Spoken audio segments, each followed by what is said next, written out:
Laissons-le continuer à faire son entrée. Acclamons-le bien.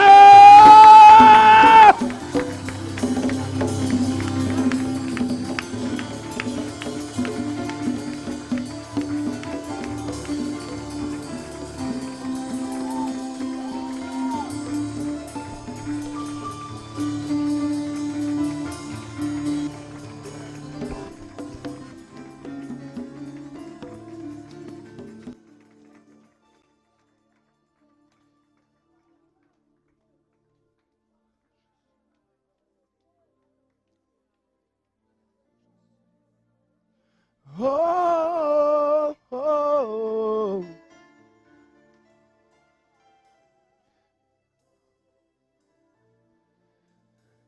Hey.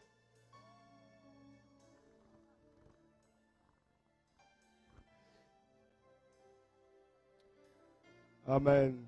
Amen. Merci. Merci. Merci. Merci. Merci Seigneur pour ta présence. Oh, gloire dans nos cœurs. Amen. Si peut-être c'est votre première fois d'être ici à Sava, dans le centre d'adoration Vie Abondante, dans le sanctuaire de la liberté, et que vous vous posez des questions, savoir comment ça se fait qu'ils chantent beaucoup comme ça. Nous ne chantons pas, nous adorons le Seigneur. Et tant que Dieu lui-même n'est pas venu pour nous toucher, ce que tu vas entendre ne va pas changer ta vie. Ça sera un discours, mais pas une révélation. Mais quand l'Esprit de Dieu est là, il n'informe pas, il transforme.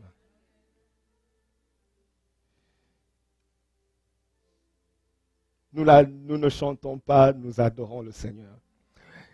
Dis à quelqu'un, bienvenue dans le sanctuaire de la liberté.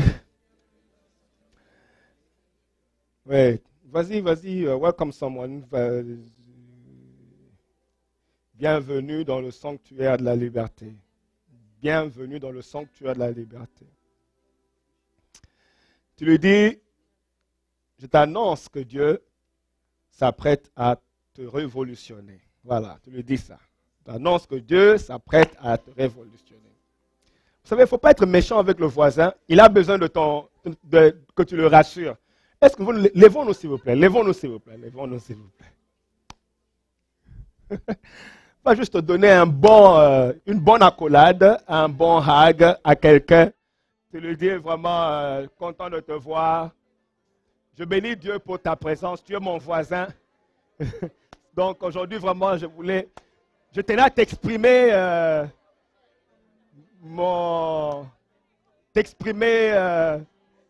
la joie ce matin.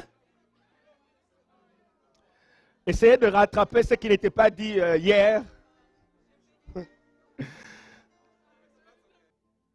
vous rappelez, nous avons vu le dimanche passé que nos voisins ou bien notre prochain, c'est ça ton investissement. On a parlé de ça. Je voudrais vous rappeler, ou je voudrais insister et vous demander de ne pas oublier d'informer et d'inviter nos frères et sœurs au culte de guérison et délivrance qui prendra place ce samedi ici. Tout à l'heure, pendant qu'on adorait, j'ai vraiment senti la main puissante de Dieu.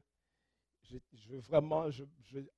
voulais juste commencer à libérer sa présence, mais comme ce n'était pas prévu pour aujourd'hui, je continue avec le programme selon la direction du Saint-Esprit. Mais vraiment, ne ratons pas ce culte-là. Et ne laissez pas les diagnostics des médecins vous décourager, parce que nous avons le médecin.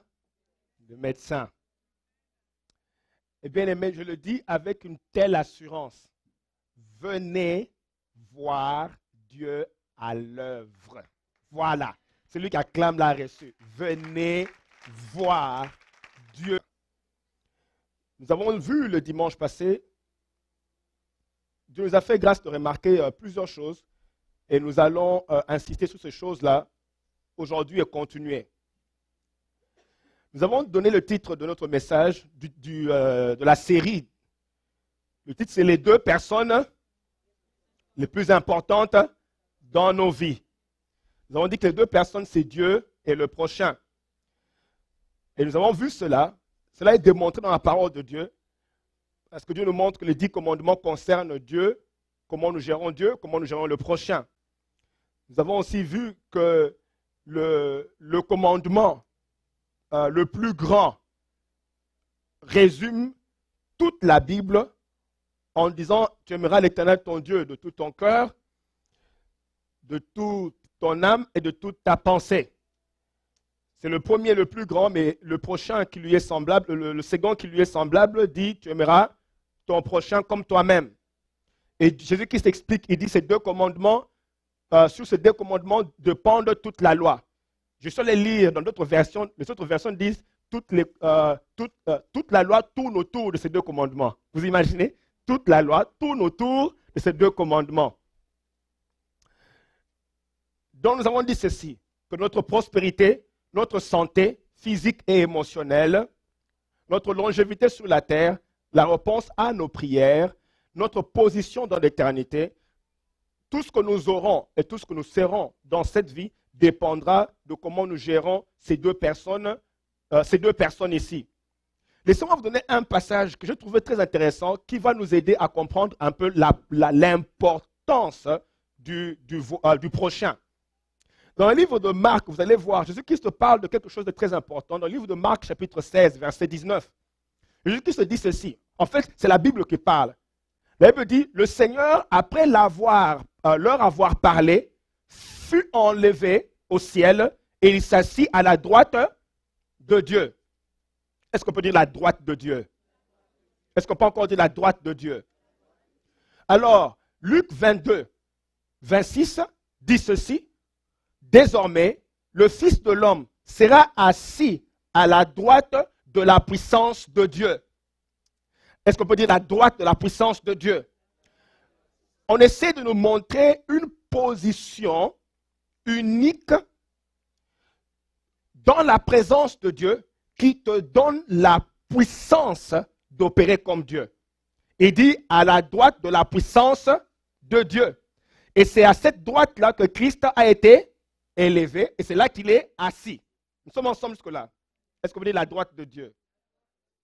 Luc chapitre 20, verset 42 nous dit, David lui-même dit dans le livre des psaumes, le Seigneur a dit à mon Seigneur, assis-toi ou à ma droite.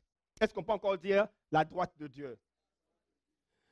C'est une position de privilège. C'est une position à partir de laquelle, de cette position-là, tu peux opérer et démontrer la gloire et la puissance de Dieu. Christ dit qu'il a été élevé et il est positionné ou placé, ou il est assis à la droite de Dieu. Je suis allé lire plus loin, j'ai découvert qu'il y a un groupe de gens que Dieu mettra à sa droite. Lisons Matthieu chapitre 25, verset 34. Ça dit ceci. Est-ce qu'on peut lire ensemble? On y va. Alors, à ceux qui sont, le roi dira à ceux qui sont, ici encore, Dieu prend un groupe de gens et il les met à sa droite. Évidemment, il dit, venez, vous qui êtes bénis de mon Père, prenez possession du royaume qui vous a été préparé de la fondation. Le règne même de ces gens-là dépendait de leur position, leur position de la droite, c'est ça? Dépendait du fait qu'ils étaient à la droite. Demande à quelqu'un, est-ce que tu es à la droite? Suivez-moi, ils ne pouvaient pas posséder le royaume. Quand on parle de posséder le royaume, on ne parle pas seulement d'y aller vivre. On parle de marcher marcher en autorité dans le royaume. Vous me suivez? De marcher en autorité dans le royaume, on ne parle pas seulement d'aller vivre dans le royaume, mais on parle d'avoir une position de règne dans le royaume. Nous sommes ensemble jusque-là. Et il dit, il n'a parlé qu'à ceux qui sont à sa droite. Maintenant, nous devons savoir, qu'est-ce qui a qualifié ce groupe ici d'être à la droite, là où même Jésus aussi est. Il ne faut pas oublier que la Bible dit que nous sommes assis avec lui dans les lieux célestes. Mais il faut faire attention, bien aimé, il ne faut pas lire en vrac la parole. Parce que ce n'est pas tout le monde ici qui est à la droite. Qu'est-ce qui a qualifié ces gens d'être à la droite? Le passage n'est pas ici placé avec nous, mais moi, je suis allé loin pour le lire. Et si tu veux être étudiant de la Bible, va voir. Le verset qui suit juste après le verset 34, c'est le verset 35. Voilà ce que le verset 35 dit. Car j'ai eu faim et vous m'avez donné à manger. J'ai eu soif et vous m'avez donné à boire. J'étais étranger et vous m'avez recueilli. J'étais nu et vous m'avez vêtu. J'étais malade et vous m'avez visité. J'étais en prison et vous êtes venus vers moi. Dieu dit, voilà les gens que je vais mettre à ma droite. Ouh. Il n'a pas dit, ils ont beaucoup prié, ils ont beaucoup jeûné. Il n'a pas dit ça. Bien aimé, pour faire fonctionner ta prière, dis un peu faire fonctionner. Parce qu'une prière est comme une sémence. Elle ne peut être activée que quand elle est accompagnée des actions. Je l'explique. Jésus-Christ dit ceci. Acte dit ceci. Que le Corneille a élevé des aumônes et des prières. Donc, les aumônes ont supporté les prières. Oh Seigneur, aide-nous. Alors, les chrétiens prient, jeûnent, multiplient des activités, mais ils ne se soucient pas du prochain. Bien-aimé, si Dieu te bénit aujourd'hui, si Dieu agit dans ta vie, il ne te voit pas toi. Non. Même quand tu dis Seigneur bénis, quand il te regarde, il doit consulter l'état de ton cœur pour voir s'il déposait quelque chose, ça ira chez qui? Oh Seigneur. Quand nous sommes allés prier en octobre, Dieu nous a bénis. Voilà maintenant, nous faisons des réunions pour bénir la communauté avec la guérison et la délivrance. Voilà ce que Dieu a vu. Il a dit, si je leur donne plus d'autorité, ils vont appeler le monde pour dire, venez être guéris. C'est ça ce que Dieu veut. Ouh. Nous sommes ensemble jusque-là. Quand le docteur de la loi, dans Luc chapitre 10, verset 25, on y va. Luc chapitre 10, verset 25, c'est sur l'écran, mais on va lire. Dit ceci. Un docteur de la loi se leva et dit à Jésus, pour l'éprouver, Maître, que dois-je faire pour hériter la vie éternelle? La vie éternelle. Jésus lui dit, qu'est-il écrit dans la loi? Qui lis-tu? Il répondit, tu aimeras le Seigneur ton Dieu de tout ton corps, de toute ton âme, de toute ta force, de toute ta pensée, et ton prochain comme toi-même. Jésus-Christ dit, tu as bien répondu. Lui dit Jésus, fais cela et tu vivras. Bien aimé, écoute ce qu'il dit. Fais cela et tu vivras. Fais cela et il donne une instruction. Il dit, si tu fais ces choses-là, tu vas vivre. Ici, il parle de, je vous ai expliqué le dimanche passé, il ne parle pas de la vie éternelle d'aller au ciel. Ici, il parle de la qualité de vie, parce que la vie éternelle a deux dimensions. Il y a la durée au ciel, il y a la qualité sur la terre. Et maintenant, il explique que la dimension de la qualité de la vie sur la terre dépend de comment tu gères Dieu et le prochain. Mais ici, nous parlons du prochain. Et puis, il lui dit, fais cela, tu vivras. Bien aimé, vous savez qu'à cause de mal gérer le prochain, tu vas développer des ulcères dans l'estomac. Ne dis pas, les sorciers ne m'aiment pas. Non. Tu gères mal le prochain, tu as des ulcères. Vous voyez un peu la formule ou la mathématique de cette histoire. Tu gères mal le prochain, tu développes des ulcères. Lui, le prochain ne t'a pas maudit. Le verset, bien aimé, mal gérer le prochain. Oh, Seigneur. Je suis allé, la vie ici que le docteur de la loi convoitait, voulait avoir. Cette vie ici, Beaucoup de gens sont venus poser la question à Jésus-Christ, comment avoir cette vie? Cette vie maintenant est décrite dans le livre de Ésaïe, chapitre 58, versets de 6 à 11. Écrivez ça et allez lire les promesses qui sont attachées. Moi, je dirais qu'il y a 7 promesses pour ceux qui vont appliquer la rade envers leur prochain. Voilà. 7 promesses pour ceux qui vont appliquer la rade envers leur prochain. Diapo 17, tu peux balancer ça. Mais il y a 7 promesses qui s'appliquent. Quoi? Qu'est-ce que j'ai dit? Qu'est-ce que j'ai dit? 7 promesses. Non. Voilà. 7 promesses pour ceux, 7 promesses de la rade. Non. 7 promesses pour ceux qui vont appliquer la rade à leur prochain. Voilà. Mais il y a aussi d'autres promesses pour ceux qui appliquent la rade envers Dieu. Je dis diapo 17. Première promesse. D'abord, il commence par ceci.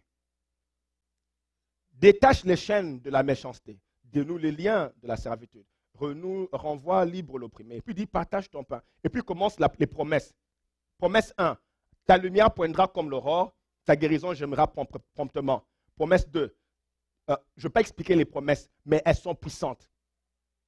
Ta lumière poindra comme l'aurore. Ta guérison germera promptement. Bien-aimé, viens samedi et par la grâce de Dieu, ta guérison germera promptement. Et quand on parle de guérison, on parle de 3 dimensions de guérison. Émotionnelle, physique, donc là c'est spirituel, donc il y a le salut. Donc on parlera de ça, par la grâce de Dieu, vous verrez ça samedi. Ta justice marchera devant toi. Les œuvres vont passer devant toi. Et ta gloire, et la gloire de l'Éternel t'accompagnera, et la gloire de l'Éternel t'accompagnera. 3. Tu appelleras l'Éternel. Tu appelleras et l'Éternel répondra. Tu crieras, il dira, me voici. Ta lumière s'élèvera sur l'obscurité et tes ténèbres seront comme le midi.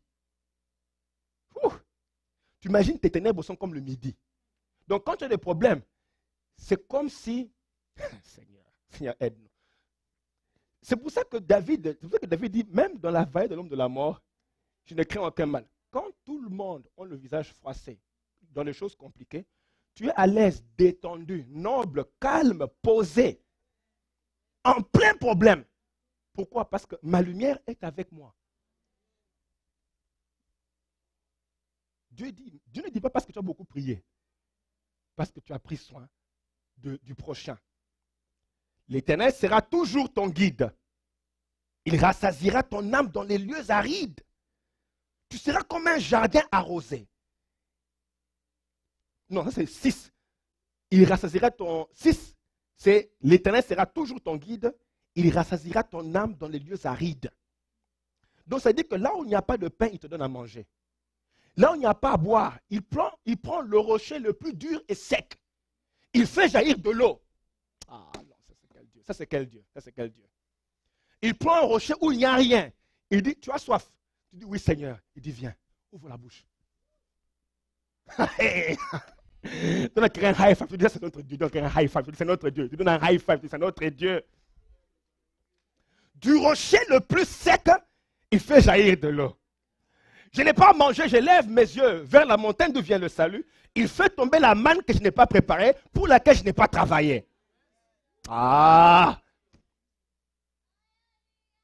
Amen!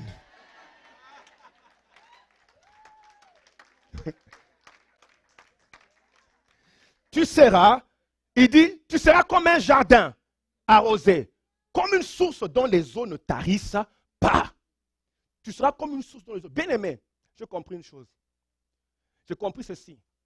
Que je n'ai pas. Ma source n'est pas dans Bank of America. Ma source n'est pas dans aucun d'entre vous ici. J'ai une source intarissable. Pleine d'idées. C'est-à-dire que quand je mange, je dis, oh Seigneur, au fait, qu'est-ce que tu penses de ça? Je dis, voilà ce que je pense. Tu ne peux jamais être sec où il n'y a plus rien sec. Il n'y a rien sec. Dieu, Cette semaine seulement, il m'a montré plusieurs façons d'administrer sa guérison. J'étais assis ici. Tu sais comment je vais te montrer comment je guéris les gens. Jésus-Christ dit ceci. Toutes les œuvres que vous me voyez faire, je les ai vues le Père faire. Ce n'est pas une histoire dans un livre, j'ai lu. Non. Bien aimé, cette Bible ici, si tu vas seulement la lire et qu'il n'y a pas l'Esprit de Dieu, c'est un livre comme tous les autres livres. Mais quand l'Esprit du Créateur entre dans ce livre et te fait jaillir les... Oh, mais attends! Tu ne pourras jamais être à court d'idées. Devant une situation, il y aura toujours voilà quoi faire. Tu seras un jardin arrosé, une source dont les eaux ne tarissent pas. Maintenant, je pense que c'est important de savoir c'est qui mon prochain au juste. Parce que tout ce que j'ai ici dépend de lui. Nous l'avons catégorisé le dimanche passé, je ne veux pas y aller toucher, je ne veux pas toucher ça en détail. Mais nous avons dit que ce sont des membres de nos familles. On a même dit que si on ne prend pas bien soin de nos parents, la Bible nous donne une prophétie, dit heureux, honore ton père et ta mère. Donc les membres de famille, les proches semblables, ceux qui sont proches dans le temps ou dans notre génération. Jésus-Christ va plus loin pour dire que c'est même ton ennemi. Il dit, là, moi je dirais, il ajoute un peu comme une dose un peu plus dosée dans l'étranger et l'ennemi comme étant le plus proche. Je dis bien, il ajoute une dose dans l'ennemi comme étant le plus proche et l'étranger. C'est important parce que vous allez voir que quand Christ a géré Judas, il n'a pas géré Judas comme un ennemi. C'est pour ça que les disciples ont eu le problème de reconnaître que Judas était celui qui allait trahir. Parce qu'ils ont posé la question, qui va te trahir?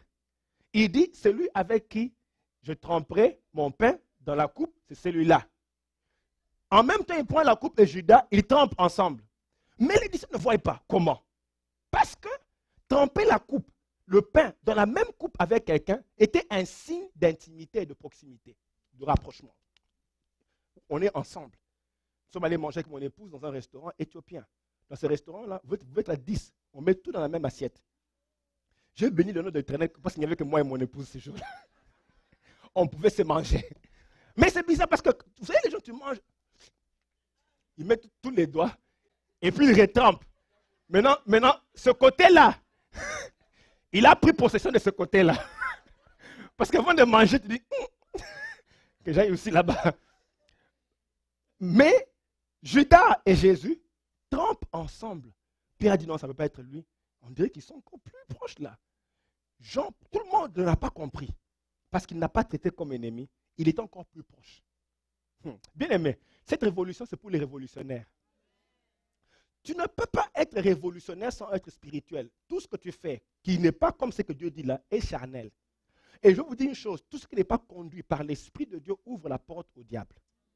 Toute action, toute parole, tout mouvement qui n'est pas inspiré par Dieu ouvre une porte au diable. Jésus alors explique que si vous aimez seulement ceux qui vous aiment, quelle récompense? Il n'y a rien dedans. Il n'y a rien de spirituel dans ça. Les païens même le font. Est-ce que nous sommes ensemble jusque-là?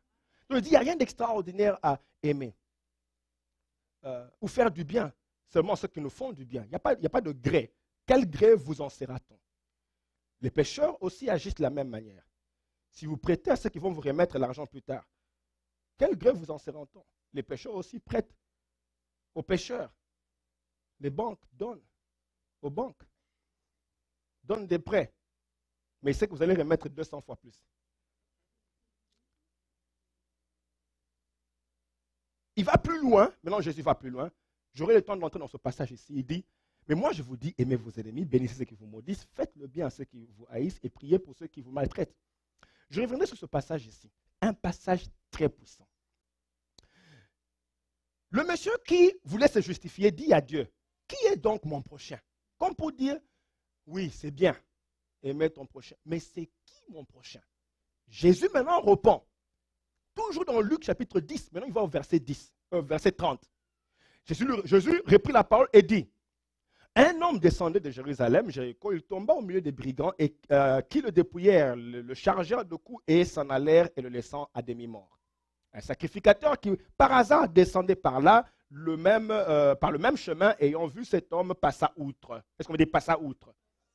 Un lévite qui arriva aussi dans ce lieu-là, l'ayant vu, passa outre. Est-ce qu'on veut dire passa outre? Mais un Samaritain qui voyageait, étant venu là, fut ému de compassion lorsqu'il le vit. Il s'approcha et banda ses plaies en y versant de l'huile et du vin. Puis il le mit sur sa propre monture, le conduisit à une hôtellerie et prit soin de lui. Le lendemain, il vient payer. Et puis Jésus-Christ lui pose la question, qui est le prochain entre tout ce monde? Il dit, le Samaritain. Jésus-Christ dit, toi aussi, va faire de même. Dis à quelqu'un, va aussi faire de même. Voilà, va faire de même. La question était comment activer la vie. C'était ça la question. Comment est-ce qu'on active la vie? Christ maintenant répond par la parabole du Samaritain. Laissez-moi expliquer 2-3 choses par rapport à cette parabole.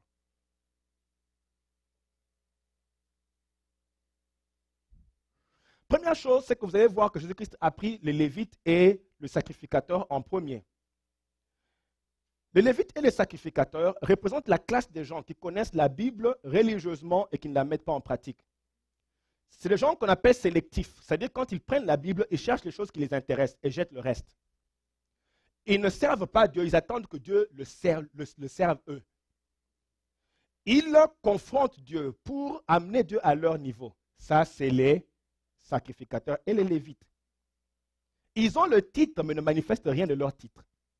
Sacrificateurs et Lévites. Ils connaissent Dieu sur les lèvres, mais leur cœur est loin de Dieu.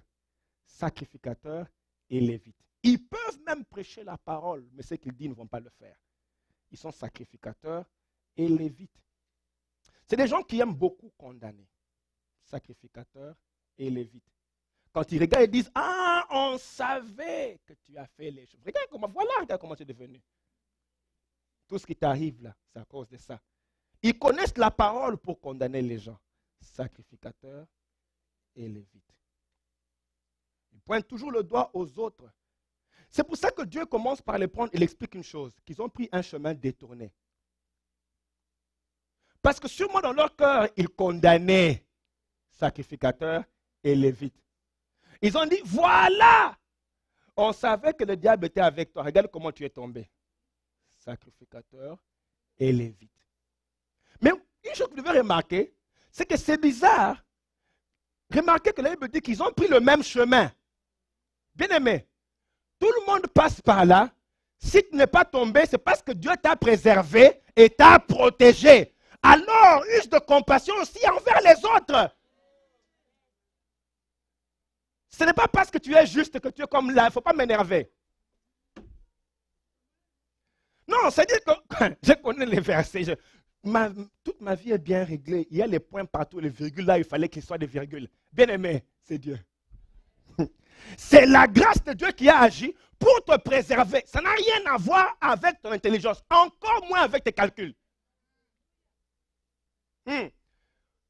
Sacrificateurs et Lévites, eux, ont jugé. Tu peux voir, c'est-à-dire que sûrement qu'en passant, il dit voilà, le même chemin. Laissez-moi ouvrir une parenthèse, vous dire ceci. Bien aimé, quand tu aides quelqu'un, tu n'es pas en train de démontrer que tu es plus grand que lui ou que tu as plus que lui.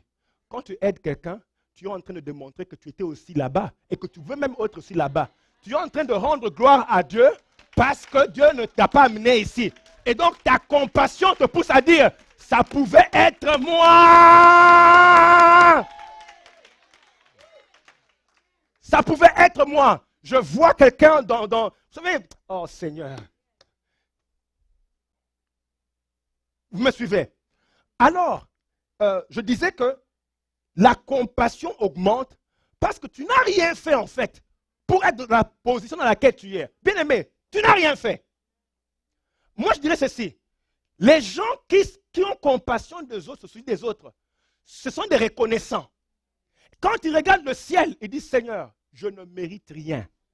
Alors, laisse-moi ne fût-ce que donner un bonbon à cet enfant, parce que moi, je ne mérite rien de l'avoir eu. Ils se soucient maintenant des autres, pas d'eux. Les constipés, c'est ceux qui se soucient toujours d'eux. Aucune reconnaissance en eux. Quand tu aides quelqu'un, tu t'aides toi-même. Donc, quand tu aides quelqu'un, n'aide pas avec mépris. Aide avec passion, parce que tu es en train de le faire pour toi-même. Le sacrificateur passe le nez vers le ciel, content de dire voilà, ils connaissent la Bible, ils ne peuvent même pas bénéficier de ce qu'il y a à l'intérieur. Sacrificateur et lévite. Es-tu sacrificateur? Es-tu lévite? Maintenant, Jésus-Christ continue. Il prend quelqu'un il prend un Samaritain qui devient l'exemple de sacrificateur et de lévite. Je vais vous dire une chose bien aimée. Vous savez, je commence à penser que ce n'est pas toujours les gens qui ont un titre ou qui ont une position qui peuvent influencer. Non. Maintenant, moi, je pense que dans l'église ici, n'importe qui peut être là, faire plus grand. Je commence à croire ça. Quelqu'un assis se dit, vous savez quoi, donnez-moi ça, vous allez voir ce que je vais faire avec. Il n'a pas là l'école, n'a aucun titre, mais il peut faire de grandes choses. Dieu prend un Samaritain, aucun titre. Peut-être que vous ne connaissez que Jean 3,16. C'est le seul verset. N'a pas été à l'école biblique, n'a aucun titre, n'a aucune position. Mais, ce Samaritain-là, Dieu dit ceci. Il va, la Bible dit qu'il fait quoi? Verset 32, Samaritain qui voyageait venu vers là, ému de compassion. Ému de compassion. Je reviendrai sur ça. Mais la Bible dit, il s'approcha et banda ses plaies et en y versant de l'huile. Il y a 3 choses qu'il a faites. Verset 34. Je vais lire. 3 choses que je voudrais lire. 1, il s'approcha. Est-ce que vous dites il s'approcha? Bien aimé, remarquez ici qu'on n'a pas demandé aux Samaritains de faire quelque chose. Qui l'a demandé? Non. Ah, pourquoi je voudrais... Deuxième chose, le Samaritain est sorti de son programme, oui ou non? Est-ce qu'il avait un plan? Il avait un plan. La Bible dit qu'il venait de Jéricho, de Samaritain, de Jérusalem, pour aller à Jéricho. Il avait un plan. Il a interrompu son programme. Il a son temps, son programme, tout ça là est d'abord interrompu. Ah Seigneur, aide-nous. Il veut bien dire, Seigneur, est-ce qu'il n'y a pas moyen que tu envoies quelqu'un d'autre? Moi, là, j'ai tellement de projets ces derniers temps. Il a interrompu. 2, quand il s'est approché, pourquoi il s'approche? Voilà pourquoi il s'approche. Il s'approche, ça veut dire, il s'avance ou il vient plus près pour constater le problème. Je vois qu'il y a plusieurs problèmes ici. Dites-moi un peu, c'est quoi en fait le problème? Pas nécessairement que j'ai toutes les solutions, mais au moins, je me soucie. Est-ce que tu te soucies des autres?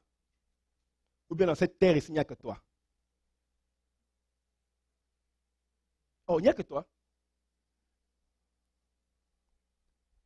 Il dit, viens pour s'approcher. S'approcher veut simplement dire, je trouve que tu es triste ces derniers temps. Quel problème y a-t-il? S'approcher veut dire que je trouve que ces derniers temps, tu viens à pied. Tu as besoin de prendre un ride le matin, que je peux passer te prendre, hein, comme moi, ma voiture, à 4 places vides. Je viens seul. Mais comme je suis dans la révolution, je peux te prendre aussi. Est-ce que je peux passer te prendre? C'est ça, se soucier. Tu t'approches pour constater. Hey! Il faut voir les gens comment ils sortent ici le dimanche du culte. Flèche, donc, j'ai reçu toute ma bénédiction. Je suis plein de bénédictions. Maintenant, je vais partir. Bien aimé, avant d'arriver à cette porte ici, tu vas sauter quelques personnes. Dis bonjour à quelqu'un. Ça ne te coûte même rien. Là, nous sommes, je pense que tu ne connais même pas le nom des gens qui sont autour de toi. Pas les gens qui sont venus avec toi dans la famille. Dès que je dis ça, je dis, je la connais. Je l'ai épousée. Non. Ça dit ceci. Approche-toi. Hein? Fais un pas. Ça va? Ça c'est 1. 2, qu'est-ce qu'il a fait? Il banda les plaies. Bander les plaies, c'est arrêter l'hémorragie ou arrêter l'infection. Ça fait 2 choses. Quand on demande pardon à quelqu'un, on arrête l'hémorragie d'un problème. Bien aimé, approche-toi, tu dis, bon, ces derniers temps, je vois que tu ne me salues pas bien. Avant, on se saluait avec 4 bisous. Mais là, on a diminué le nombre de bisous. C'est quoi le problème? Toi, maintenant, mais vous savez de quoi je parle, non? Avant, c'était hey, comment tu vas? Maintenant, c'est bonjour. Donc, il y a un problème. Non. Mais moi, je trouve que c'est tout à fait normal. J'encourage les gens à, quand tu n'aimes pas quelque chose, appelle. Si on t'appelle, parle. Les choses se terminent là. Pas de faire des choses. Non. C'est bien. Écoutez, c'est biblique et très bien de confronter. Donc, s'il y a quelque chose et que tu as confronté, tu as bien fait. Que le Seigneur te bénisse d'avoir fait ça. C'est comme ça qu'on arrange les problèmes. Bande les plaies. Qu'est-ce que tu fais? Viens. Moi, je trouve que c'est comme ça ces derniers temps. Parce qu'il y a une hémorragie. Tant que la chose n'est pas touchée, il y a hémorragie. Les gens continuent, ça continue à saigner. Donc, viens, dis-moi un peu. Je trouve qu'il y a ça. Oh non, voilà, ces derniers temps. Qu'est-ce qu'on peut arranger ça? Je ne suis pas obligé d'avoir raison. Mon souci ici, c'est de bander une plaie. Laissez-moi vous expliquer. Il ne faut pas oublier que le Samaritain ici est en train de prendre place d'un Juif. Les Juifs prenaient les Samaritains pour les derniers des esclaves. Après les vrais esclaves, il y a les Samaritains. Vraiment une race de gens qui ne représentaient rien pour un Juif. Mais là, maintenant, c'est quelqu'un qui vient de Jérusalem, je pense qu'il était Juif. Dieu regarde, écoutez, hein, si c'était nous, peut-être, non pas nous ici, ceux qui sont dehors là, il dit, ah, Seigneur, merci de m'avoir livré mes ennemis entre mes mains. Parce qu'il y a des versets comme ça aussi. Alors, voilà, Seigneur, je veux l'achever. Tu ne l'as pas achevé pour moi, tu me l'as laissé. Laisse-moi l'achever, Seigneur, merci. Mais on va voir qui est vraiment le vrai Juif ici. Parce que les Samaritains et les Juifs, les Samaritains, eux, voulaient dire qu'ils sont Juifs. Les Juifs disaient, les Juifs ne peuvent pas être Samaritains. Donc, entre eux, il y avait ça. Donc, quand il a vu, il a dit, Seigneur, merci, tu me l'as laissé, merci. En état où je peux vraiment finir cette histoire. Non, il y a une bonne raison de faire ça. Tu m'as insulté toute ma vie, maintenant j'ai le temps. Pendant que je parle, souvent qu'il y a des gens que tu regardes, tu dis, ah Seigneur, si tu peux faire ça pour moi, pour tel frère là. Vraiment que je le trouve étalé là. Bon, même si je n'achève pas, au moins je veux dire, Seigneur, merci. Je te réveille. Dis, regarde, c'est moi. Comme ça, tu peux me regarder dans les yeux et commencer d'abord ta repentance. Pardonne-moi, j'avais fait du mal, c'était moi. Non, peut-être que pendant que je parle, tu penses à ça. Hein. Tu dis, Seigneur, fais ça pour moi aussi. Donne-moi quelqu'un, cet homme-là, cette femme-là, il m'énerve. Si tu peux l'étaler pour moi, s'il te plaît, Seigneur. Je ne veux pas le tuer. Mais je vais seulement lui rappeler pendant qu'il gît par terre ce qu'il m'avait fait. Pas nous ici, les gens là. Quand on demande pardon, on arrête une hémorragie. Bien aimé, demander pardon, on va dire, même si tu as raison, c'est de ça que je parle. Même si tu as raison. Bien aimé, pourquoi vous voulez toujours avoir raison de toutes les manières? C'est la course contre qui? Tu as raison. Depuis que tu as raison, regarde comment tu es devenu. Oui, c'est moi, ils m'ont fait. Mais regarde comment tu es. Aucun progrès. C'est-à-dire que, entre quand on a dit raison, entre quand tu n'avais pas encore raison et qu'on t'a donné raison, rien n'a changé. Quand la personne arrête de penser du mal de toi, que tu as demandé pardon, une hémorragie est finie et la personne est sauvée. Parce qu'elle n'est plus en train de prier pensant à t'égorger. Maintenant, elle est libre. Oui, c'est vrai, maintenant elle est libre. Tu l'as laissée, tu l'as libérée. Elle est libre maintenant. N'est-ce pas que c'est une joie de voir que j'ai participé au salut de cette telle personne. Maintenant, elle est libre par la grâce de Dieu. Ça fait du bien de savoir ça. Tu as aidé quelqu'un. C'est même mieux que d'avoir raison. Tu as arrêté une infection. Au lieu que le problème dégénère, tu as fait que le problème arrête de dégénérer. Bien aimé, nous sommes des médecins. Quand nous pouvons appliquer la parole de Dieu, on arrête l'hémorragie, on enlève l'infection. Une bonne parole d'exhortation peut arrêter l'hémorragie, arrêter aussi l'infection. Elle me dit que dans Proverbe 12, 25, l'inquiétude dans le cœur de l'homme l'abat, mais une bonne parole le réjouit. Dis à quelqu'un peut réjouir-moi avec une bonne parole. Dis à quelqu'un c'est la réjouir.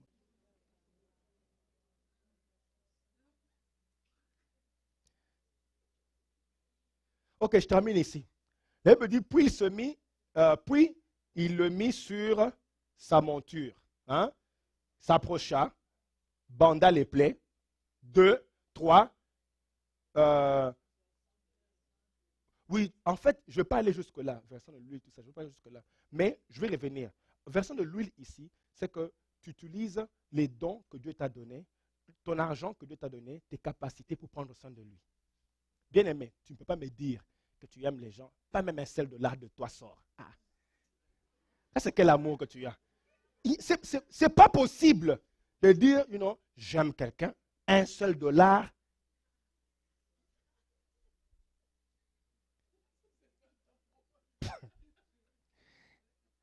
Non, non.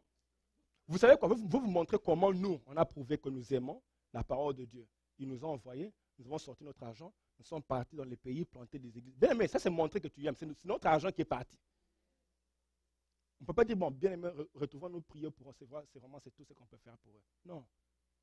La Bible dit, partage ton pain. On n'a pas beaucoup d'argent, mais c'est notre pain qu'on a partagé. Dieu ne dit pas, trouve d'abord beaucoup d'argent pour prendre soin de quelqu'un. Ce que tu as là, c'est ce qu'il faut. Donc, il prend l'huile. L'huile, ça représente ton onction, tes capacités, ce que Dieu t'a donné. Prends ça et sers quelqu'un d'autre, please. Mais, des fois, je ne sais pas, en tout cas, je prie que cette parole entre dans tous les sens en toi. Fais quelque chose pour quelqu'un. Et cette église nous donne une grande opportunité.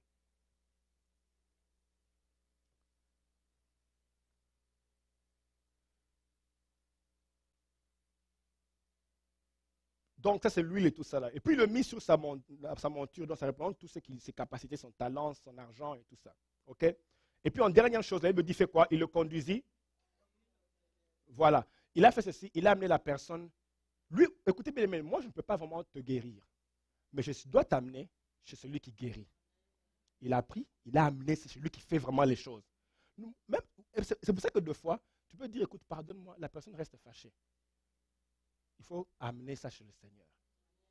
Fais ton pas, mais continue quand même à l'amener, Seigneur. Guéris-le complètement.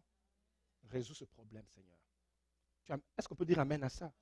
Ce qui fait qu'on doit continuer dans la prière et prier pour nos frères et sœurs. D'ailleurs, la Bible dit, priez pour ceux qui vous maltraitent et qui vous persécutent. Priez pour eux. Nous sommes ensemble jusque-là. Le docteur de la loi, Dieu lui dit maintenant, si tu as entendu tout ça, va et fais de même. Nos familles, nos communautés, notre génération. L'amour est la puissance de Dieu pour guérir et restaurer. L'amour est la puissance de Dieu pour guérir et restaurer. Je répète, l'amour est la puissance de Dieu pour guérir et restaurer. Sans l'amour, nous sommes inutiles. La Bible ne dit pas vraiment que cet homme ici avait un don de miracle, de guérison extra puissant. Non, non. Il a pris ce qu'il avait. On ne dit pas ici qu'il avait une onction forte de guérison. Quand il arrive, il a dit, malade, lève-toi. Non. Non, la Bible dit qu'il a pris seulement ce qu'il avait naturellement. Il a appliqué. Mais ça guérit la vie de quelqu'un. Bien aimé, ça peut être un bonjour, sœur, frère, please. C'est moi un bonjour. Fais mon frère, que Dieu te bénisse. J'avais un 10 dollars ici. Je vais te donner. Cette personne va partir. Elle va les multiplier de bénédictions sur ta vie. Pendant que toi tu dors, le Seigneur, souviens-toi de lui. Il m'a vu venir à pied et il m'a donné 10 dollars. Ce sont des gens comme ça qui restent dans ta tête. Pas les gens qui t'embrouillent tous les jours là. Vous comprenez que l'amour peut guérir, seulement l'amour. C'est la religion qui honore Dieu. La religion pure et sans tache, Jacques 1, 27. Devant Dieu notre Père consiste à visiter les orphelins et les veuves dans leur affliction. Ça, c'est la religion qui honore Dieu. Jonas était jeté en dehors de son bateau parce qu'il était inutile. Je commençais à me dire, peut-être que les églises sont fermées dans certains pays parce qu'ils n'ont pas... Des fois même, on peut beaucoup prier, mais on ne fait rien d'utile. Bien aimé, si votre église a une école et des hôpitaux, je ne pense pas qu'un gouvernement va dire on vous ferme. Parce que si vous pensez à fermer cette église-là, les gens vont dire nos enfants vont aller où?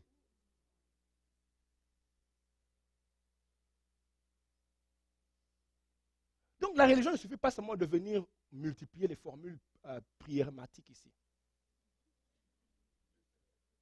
Non, non, non. Je vais vous lire un dernier passage. J'ai débordé 1000 fois, mais dernier, écoutez. Je vous lis ça rapidement. Suivez seulement l'histoire. Il y eut une grande famille dans Samarie, et ils la serrèrent tellement qu'une tête d'âne valait 80 cycles d'argent, et le quart d'un kebab, le quart d'un kebab de fiente, de pigeon, 5 cycles d'argent. Le roi dit que Dieu me punisse dans toute sa rigueur si la tête d'Élisée, qui était prophète, fils de Shaphat, reste aujourd'hui sur... Vous savez quoi?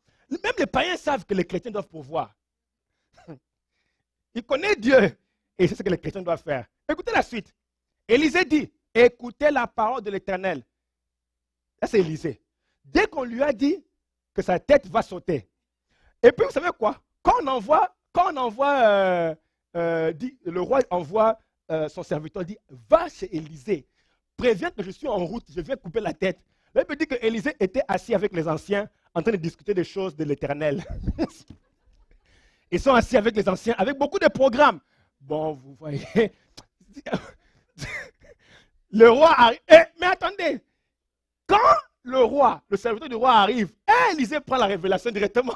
Il dit, la tête doit rester. Il prophétise.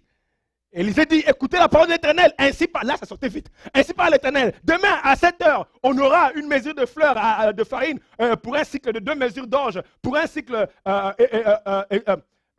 et 2 mesures d'orge pour un cycle à la porte de Samarie. Voilà, la prophétie est là. Ne me tuez pas, pardon. Pardon, ne me tuez pas. Bien-aimés, je pense que nous faisons bien de prier. Nous faisons bien de jeûner. Moi, je le fais.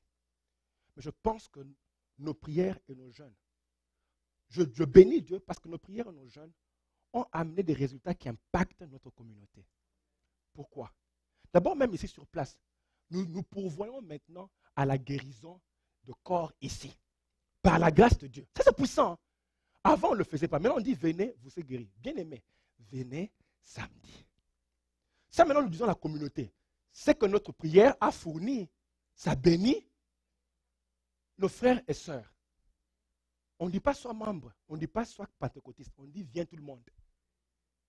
On va prier et Dieu va vous guérir. N'est-ce pas que ça bénit les gens? C'est ça la bonne prière qui bénit les gens. Nous sortons du mois de prière en octobre. En une année, il y a des gens qui sont bénis à 16 heures d'avion d'ici. Non, bien aimé, notre prière valait la peine. Je rencontrais la maman de Vanessa. Elle est venue me voir pour dire, homme de Dieu. Non, elle voulait me rencontrer. Vanessa a fait 19 ans avec une infection urinale. Maintenant, la maman veut me voir. Moi, je dis, maman, ce n'est pas moi, c'est Dieu. Elle dit, bon, à propos, j'ai appris que votre Dieu, là, il paraît qu'il guérit. Bon, moi aussi, j'ai mon problème, hein, je suis là. Je dis, maman, il n'y a pas de problème. C'est pour ça que nous sommes là. Pour vous servir. Mais la tête comme ça. Ah oui, on n'a pas prié pour rien, on a prié pour les frères et sœurs. Ça, c'est la religion que Dieu cherche. Acclamons le Seigneur. Merci. Est-ce que nous allons nous lever, s'il vous plaît? Nous allons nous lever.